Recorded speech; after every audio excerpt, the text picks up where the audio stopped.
Legal, gente. Vamos lá, tipologia textual, essa última parte da nossa revisão. Depois, a prova do DPU, comentada em 2 vídeos, então fica ligadinho aí.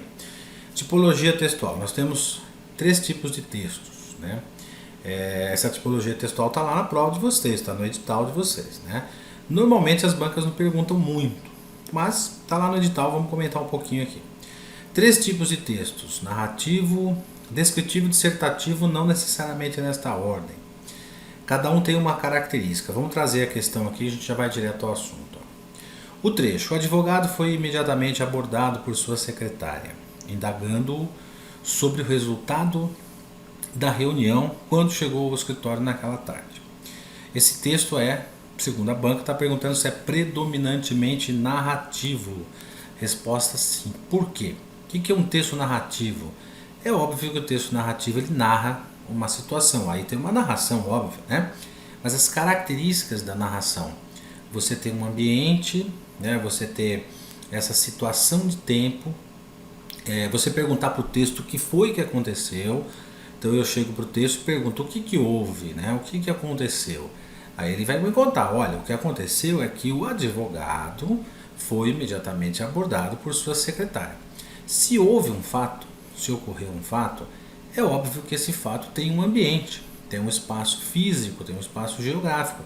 No caso aí, foi indagado pela sua secretária quando chegou ao escritório. Então o escritório seria o ambiente. Naquela tarde é o tempo. Então vejam só, o texto narrativo envolve uma narração, uma pergunta que você faz para o texto, o que foi que houve, ele conta um fato para você, a narração é um fato. Esse fato tem que ter um ambiente, tem que ter um espaço geográfico, tem que ter um espaço físico, senão não aconteceu nada. E um tempo, né? Normalmente aparecem essas 3 opções, ou essas 3 informações no texto. Não necessariamente as 3 precisam estar presentes, mas eu tenho que ter essa situação de fato ocorrendo no texto. Então isso é um texto narrativo simples, fatos, né? Tranquilo. Olha o segundo aí, ó. O período: o mundo moderno caminha atualmente para a sua própria destruição, pois tem havido inúmeros conflitos internacionais. O meio ambiente encontra-se ameaçado por sério desequilíbrio ecológico. Esse texto, esse período, segundo a banca, está perguntando se apresenta um texto dissertativo, pois é possível observar claramente a opção, ou melhor, a opinião, né, do autor. Isso é verdade. No momento em que o autor do texto ele emite a sua opinião, ele traz uma característica de dissertação a esse texto, né? Esse texto tem uma predominância dissertativa justamente por causa desta opinião. Como que eu sei que ele tem opinião? A opinião ela é discutível. Por exemplo, ó, o mundo moderno caminha atualmente para a sua própria destruição. Eu posso simplesmente confirmar isso, né, dizer realmente é isso mesmo que está acontecendo. Ou simplesmente discordar, dizer não concordo, eu não acho que o mundo caminha para a sua destruição. Quando você tem essa possibilidade de discussão com o texto, discutir a opinião do texto, ele tem essa característica de dissertação, né? Fácil, que é o que a gente faz nas provas, quando tem prova de redação dissertativa. Você emite a sua opinião, trazendo o argumento e reforçando as ideias desse argumento, normalmente com uma conjunção. Como você vê no texto, dá uma olhadinha aí no texto. Ó, pois tem havido inúmeros conflitos internacionais. Essa é uma característica do texto. Então está correto, é dissertativo, é isso mesmo. No texto, vamos ver a pergunta dele. Ó. É possível identificar, né? É possível identificar elementos que indicam uma descrição. Bom, quais são os elementos que indicam uma descrição? É claro que se eu descrever um ambiente, descrever uma pessoa, descrever um fato, descrever um local, é óbvio que esse texto é descritivo, né? Claro. Agora, como que eu identifico isso dentro desse texto, por exemplo?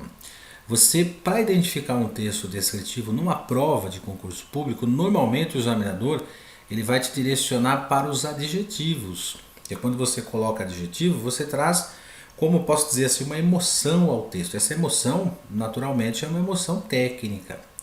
Quando eu acrescento um adjetivo, eu trago aquilo que eu entendo, né? Aquilo que a minha visão.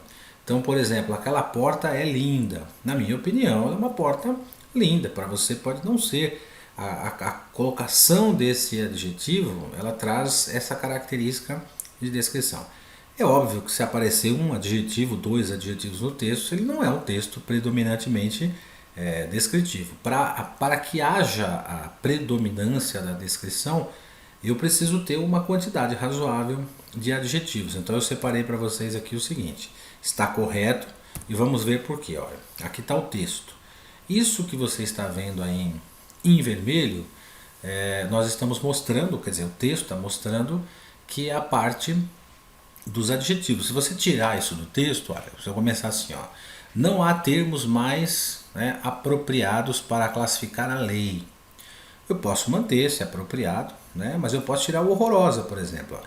Então não há termos mais apropriados para classificar a lei aprovada pela União Europeia sobre o assunto chamado imigração. Segundo o Parlamento Europeu, trata-se de uma resposta às preocupações da população. Você viu? Eu tirei o corretas, justas e compreensíveis. Tirei os adjetivos. Eu vou retirando essa característica de descrição. Que considera, continua aí, ó, que considera os estrangeiros uma ameaça à segurança. Você viu? Eu tirei legais e ilegais. Você consegue fazer isso. Dá para você retirar os adjetivos e tirar essa característica, essa predominância descritiva. Vamos voltar aqui, ó. Então, é possível identificar elementos que indicam uma descrição? Sim. Onde estão esses elementos? Estão exatamente nessa quantidade exagerada de adjetivos que traz essa parte descritiva no texto. Tá bom? Muito bem, gente. Com isso, a gente termina aqui essa parte de revisão.